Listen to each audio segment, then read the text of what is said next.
ധനകാര്യ വകുപ്പിന് കീഴിലുള്ള ഗുലാത്തി ഇൻസ്റ്റിറ്റ്യൂട്ടിലെ സാമ്പത്തിക ക്രമക്കേട് മറയ്ക്കാൻ സർക്കാർ ആസൂത്രിത ശ്രമം നടത്തിയെന്ന് സംശയം. ഇപ്പോൾ പുറത്തുവന്ന ഓഡിറ്റ് റിപ്പോർട്ട് അടക്കമുള്ള രേഖകൾ പൂഴ്ത്തിവെക്കാനായിരുന്നു നീക്കം. CPM-ന് വേണ്ടി പ്രചാരണം നടത്തുന്നതിനും സെമിനാറുകൾ സംഘടിപ്പിക്കുന്നതിനുമുള്ള വേദിയായി ഗുലാത്തി ഇൻസ്റ്റിറ്റ്യൂട്ട് മാറിയെന്ന ആക്ഷേപവും ശക്തമാണ്. വിവരങ്ങളുമായി വീണ MS ചേരുകയാണ്. വീണ, കഴിഞ്ഞ ദിവസമാണ് ജനം TV ഇതുമായി ബന്ധപ്പെട്ട കൃത്യമായ വാർത്ത റിപ്പോർട്ട് ചെയ്തത്. വലിയ ക്രമക്കേടാണ് നടക്കുന്നത്. എന്നാൽ ഈ ക്രമക്കേട് പൂഴ്ത്തിവെച്ചുകൊണ്ട് നടപടികൾ സ്വീകരിക്കാതെ മുന്നോട്ട് പോകാനായിരുന്നു സർക്കാരിൻ്റെ നീക്കവും ലക്ഷ്യവും. അത് തന്നെയാണ് കൂടുതൽ മനസ്സിലാക്കാൻ കഴിയുന്നത്. അതിൻ്റെ വ്യക്തത തന്നെയാണ് നമുക്ക് മുന്നിലേക്ക് എത്തുന്നത്, അല്ലേ?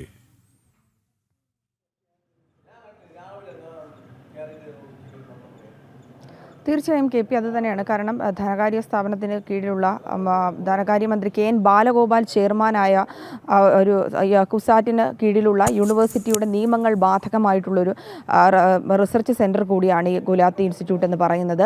നിരവധി പേർ അവിടെ റെഗുലർ കോഴ്സുകൾ ഇല്ലെങ്കിൽ പോലും ഈ ഗവേഷണവുമായി ബന്ധപ്പെട്ടുള്ള കാര്യങ്ങളൊക്കെയാണ് അവിടെ നടക്കുന്നത്. ഇതുമായി ബന്ധപ്പെട്ട് 2015 മുതൽ 2024 വരെയുള്ള 10 വർഷ കാലയളവിലാണ് ഗുരുതരമായിട്ടുള്ള സർവകലാശാലയുടെ ചട്ടവിരുദ്ധമായ സർക്കാർ നിയമങ്ങളുടെ ചട്ടവിരുദ്ധമായിട്ടുള്ള സാമ്പത്തിക ക്രമക്കേട് നടന്നു എന്നുള്ള വിവരങ്ങൾ പുറത്തു വരുന്നത്. അതിൽ ഏറ്റവും പ്രധാനപ്പെട്ട കാര്യം ഈ ഓഡിറ്റ് റിപ്പോർട്ട് നടന്നത്, ഇതുമായി ബന്ധപ്പെട്ടുള്ള പഠനങ്ങൾ റിപ്പോർട്ട് ഓഡിറ്റ് നടന്നത് 1 വർഷത്തിന് മുമ്പാണ്. ഇത്തരത്തിലുള്ള ഗുരുതരമായിട്ടുള്ള സാമ്പത്തിക ക്രമക്കേട് നടന്നു.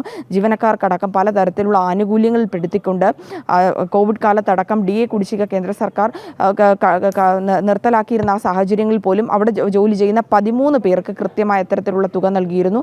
33 ലക്ഷം രൂപ മുകളിലുള്ള തുകയാണ് ഇവർക്ക് നൽകിയത്. മാത്രമല്ല, ഈ ജീവനക്കാരുടെ LIC ഗ്രാറ്റുവിറ്റി എന്ന പേരിൽ ഒരു അനുമതിയും ഇല്ലാതെ, ഒരു അറിയിപ്പും സർക്കാരിൽ നിന്ന് വാങ്ങിക്കാതെ, അല്ലെങ്കിൽ അനുമതി ഒന്നും വാങ്ങിക്കാതെ തന്നെ 1 കോടിയിലധികം രൂപയാണ് ഇതുമായി ബന്ധപ്പെട്ട് ഡെപ്പോസിറ്റ് ചെയ്തത്. അതിനെക്കാട്ടിയും ഏറ്റവും വിചിത്രമായിട്ടുള്ള കാര്യം, ഡയറക്ടറുടെ സ്വന്തം മൊബൈൽ ഫോൺ കേടായ സാഹചര്യത്തിൽ ഈ ധനകാര്യ വകുപ്പിൽ നിന്ന് തന്നെ 73,000 രൂപ ചിലവാക്കിക്കൊണ്ട് ഒരു ഐഫോൺ വാങ്ങുന്നതിനുള്ള ഫണ്ടുകളൊക്കെ ഇത്തരത്തിൽ ധനകാര്യ വകുപ്പിൽ നിന്നാണ് ചിലവഴിക്കുക. ഇത്തരത്തിൽ വഴിവിട്ടുകൊണ്ടുള്ള സാമ്പത്തിക ഇടപാടുകൾ നടന്നു എന്നതിൻ്റെ കൃത്യമായ കണക്കുകളാണ് ഈ ഒരു ഓഡിറ്റിലൂടെ പുറത്തു വന്നത്. 1 വർഷം മുമ്പ് ഇതുമായി ബന്ധപ്പെട്ടുള്ള കണക്കുകൾ കണ്ടു. അതുമായി ബന്ധപ്പെട്ട് ഓഡിറ്റർ ഇതുമായി ബന്ധപ്പെട്ട് ഉദ്യോഗസ്ഥരോടും സർക്കാരിനോടൊക്കെ വിശദീകരണം ചോദിച്ചു. അപ്പോൾ സർക്കാരിൻ്റെ ഭാഗത്തുനിന്ന് ധനകാര്യ വകുപ്പിൽ നിന്നൊക്കെ ലഭിച്ച മറുപടി, ഇതുമായി ബന്ധപ്പെട്ട് പ്രത്യേകിച്ച് സർക്കാരിൽ നിന്ന് അനുമതി വാങ്ങിക്കേണ്ട ഒരു സാഹചര്യമില്ല.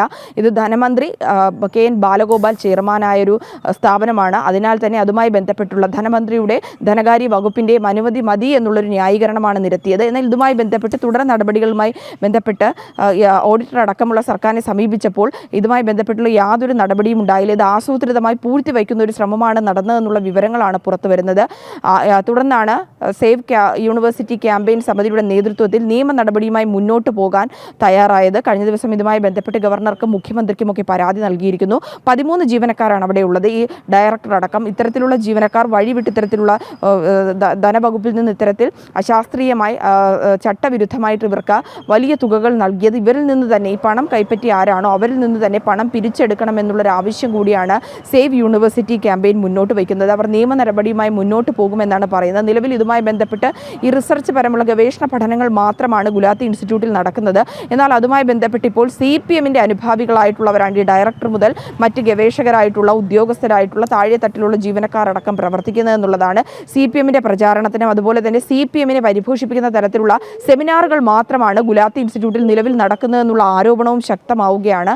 എന്തായാലും ഇതുമായി ബന്ധപ്പെട്ട് 1 കോടിയിലധികം രൂപ ലക്ഷങ്ങൾ മുടക്കി ഇത്തരത്തിൽ അനാവശ്യമായിട്ടുള്ള ഇത്തരത്തിലുള്ള ചിലവുകൾക്ക് മുതൽ മുടക്കിയിൽ കൃത്യമായിട്ടുള്ളൊരു നിയമ നടപടി വേണം. ഈ തുക തിരിച്ച് ഈ ആരാണോ കൈപ്പറ്റിയത് അവരിൽ നിന്ന് തുക തിരികെ വാങ്ങണമെന്നുള്ള ആവശ്യങ്ങൾ കൂടിയാണ് സേവ് യൂണിവേഴ്സിറ്റി ക്യാമ്പയിൻ മുന്നോട്ട് വയ്ക്കുന്നത്. ഇതുമായി ബന്ധപ്പെട്ട് കോടതിയിലടക്കമുള്ള നിയമ നടപടിയുമായി മുന്നോട്ട് പോകുമെന്നാണ് സേവ് യൂണിവേഴ്സിറ്റി ക്യാമ്പയിൻ അറിയിച്ചിരിക്കുന്നത്. വലിയ ഞെട്ടലോടുകൂടിയാണ് ഈ വാർത്ത പുറത്തു വന്നപ്പോൾ കേട്ടതെന്നുള്ളതാണ്. വിശദമായിട്ടുള്ളൊരു റിപ്പോർട്ട് അടക്കം പുറത്തു വന്നു.